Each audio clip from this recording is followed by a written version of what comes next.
Hey guys, Miss Ryan here. I'm going to be co-teaching one more lesson with Mr. McMasters for you guys. So last time we talked about race. This time we're going to be learning about objective summaries. But before we do that, I want to jump to our warm-up question here. So take a second on Google Classroom and answer this question for me. Can you think of a time when you might need to write a summary in the real world? So pause the video, go to Google Classroom, and type that in for me. Think of a time when you might need a summary in the real world. All right, so I want you to take a look at this. I found a restaurant staff meeting agenda on Google, just searching on Google. So I didn't make this up.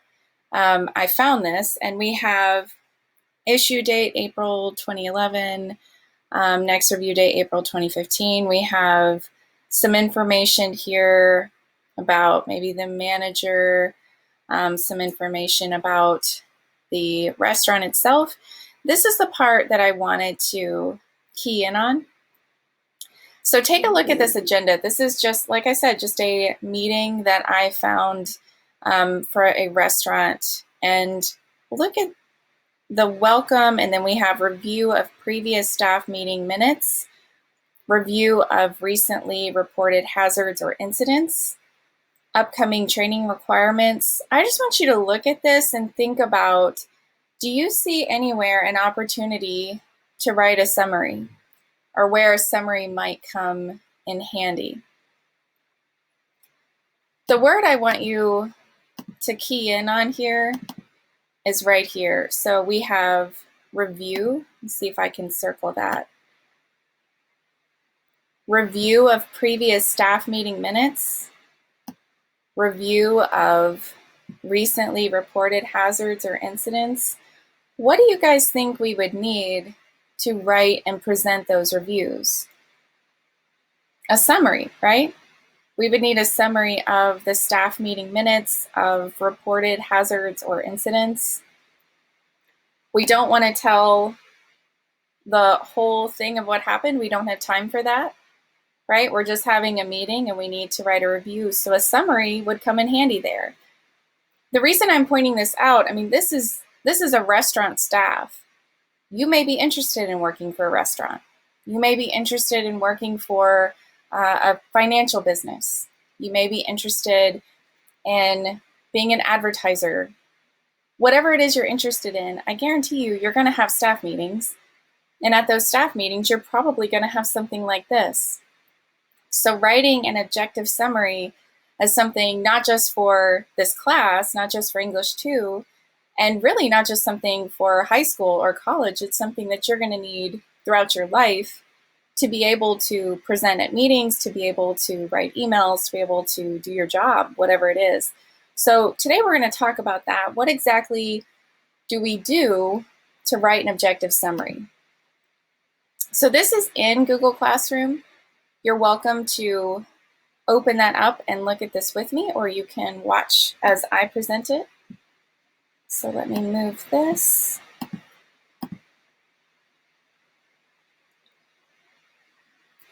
All right, so we have objective summaries as our goal today.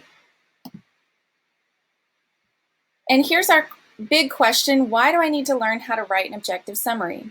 We just talked about that. We made one real world connection, right? So here we have the ability to write objective summaries is vital for ensuring success in college and many careers. The ability to take a large amount of information, determine what's important, and compress the ideas into a manageable briefing is consistently used in many fields. And we just saw that, right?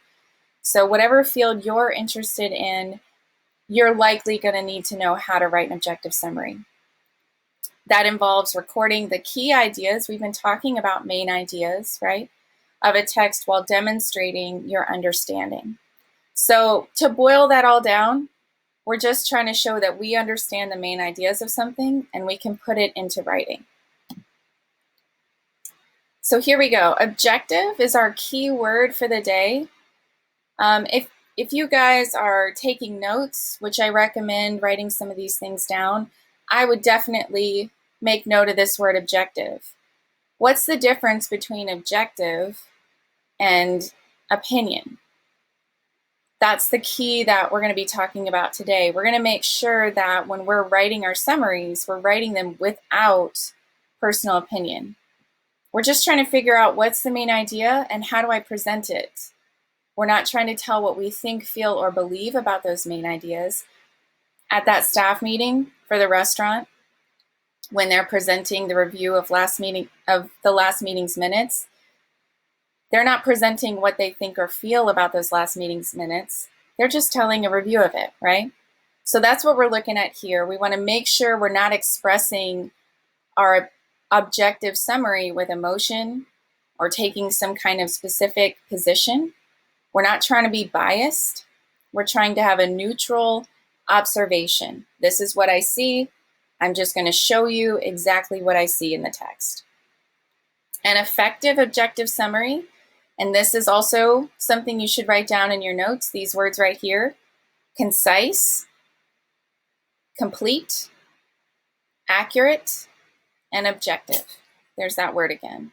So we want to make sure that it's concise, it's to the point, it's complete, we've given all the main ideas, it's accurate or correct, and it's objective, which again means without personal opinion.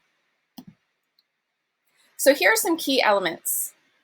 And we're going to use this acronym to help us remember it. You know, we've learned a lot of different acronyms, RACE being one of them. Here's another one, ASUM. And it's really easy to remember, right? Because if I'm going to write a summary, I'm going to start with ASUM. So here it is. The A stands for avoid opinions. The S stands for shorter than original text. U uses your own words. And M, main points are included. So let's talk about each of those. Number one, we're going to avoid opinions. We've already talked about this, right? That's what makes this objective. The writer must remain objective, refraining from inserting your opinion, reaction, or personal connections into the summary. You should not include, underline that word not in your notes there, not include evaluative comments, which just means your opinion, such as the reader's overall opinion or reaction to the contents of the text or to its writer. This is not your interpretation. This is not your critical analysis of the text. It is a neutral recount of observations. So we're just saying, here's what I see, here's what I read, here's the main ideas. We're not at all putting our opinion into that. So that's our A. We're going to avoid opinions. So make sure you've written that one down in your notes. A, avoid opinions. Here's our S of the ASUM acronym, shorter than the original text. This one makes sense, right?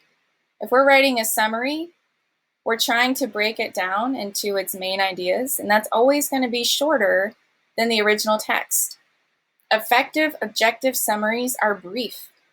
This is one of those points that we can celebrate. It means we have to write less, right? That's a good thing. However, the writer must be careful not to misrepresent the text by leaving out key elements. So make sure to underline that in your notes. Yes, we always want it to be brief and shorter than the original text, but not at the risk of missing those key elements. You don't include every event, detail, or point, but you do use your judgment to determine the central idea or theme, and then details that support it. And another word for details, can you guys think of it? It was part of our RACE acronym, evidence. So remember, in the C part of RACE, we're going to say evidence, so details is another word for that. So we have our A, which was, you guys remember it? We're going to avoid our opinion. S, shorter than the original text. And here we go with our U. Our next word in the acronym, we're going to use our own words. An objective summary is not, another important word to put in our notes here, it's not a collection of sentences or paragraphs copied from the original source. If you're going to write one sentence down, that needs to be the sentence. There should not be direct quotes from the text. In other words, yes, it's going to be shorter, but that doesn't mean that you just take sentences out and put quotation marks around it and you call that a summary. That's not a summary. We want to make sure we paraphrase the source text. So the original text is another way to say that.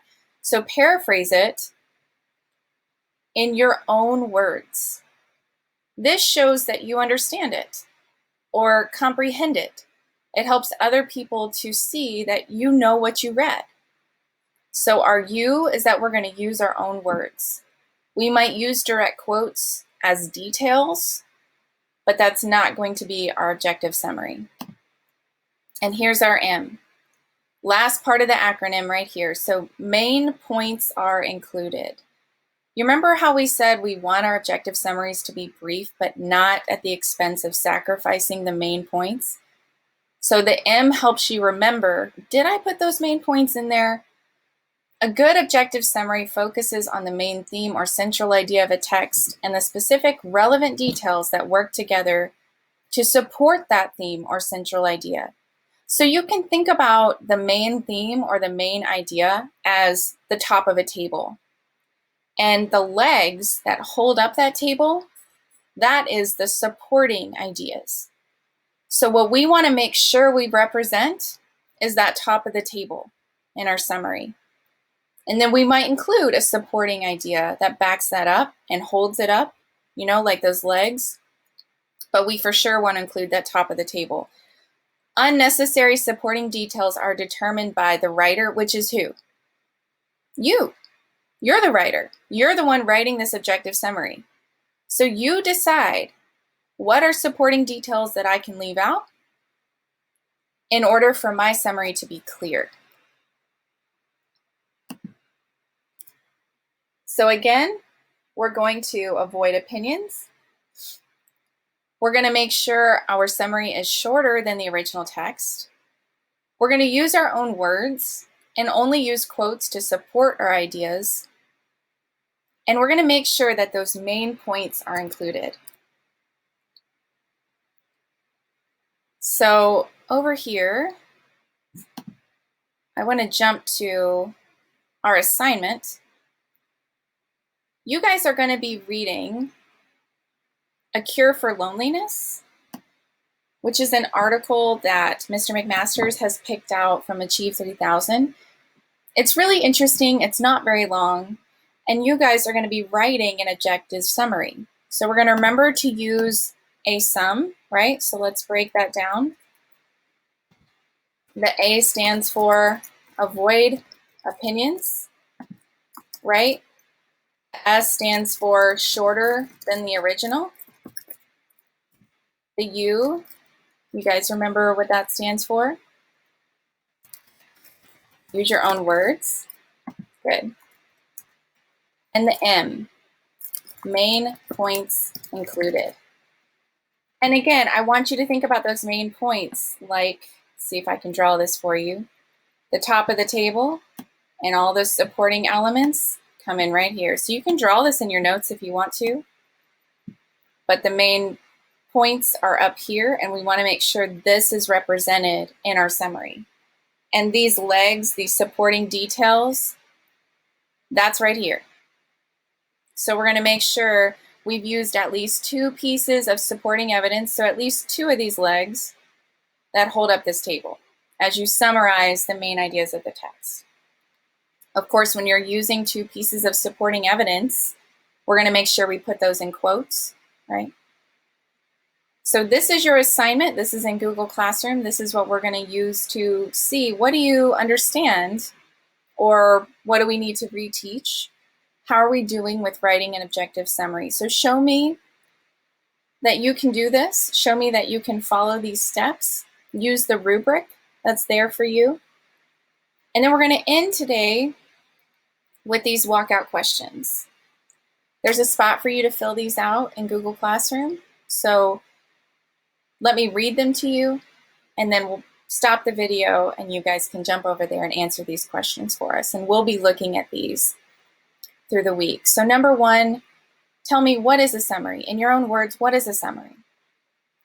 And then number 2, what is an objective summary? This is a key word we've been focusing on today, and I want to make sure we understand what that means. So what is a summary? And then what is an objective summary? What does that mean? And if you need help with that, look at the very first part of a sum right there and go back to that, okay? Number 3, what is one real-world situation when you might need to write an objective summary? So we talked about earlier what's a real-world situation where anyone would write a summary, but I want you to think about specifically you. What are you involved in? What clubs or maybe what profession are you thinking about going into that you would need to write a summary? And it might be a review for a meeting. It might be a synopsis. It might be something you do for class. It might be a book report or something you do for social studies. But what is one real-world situation when you might need to write an objective summary? I want to tie that together to help you see that learning a sum, learning this skill will be helpful to you, not just right now in English 2, but throughout your academic and professional career.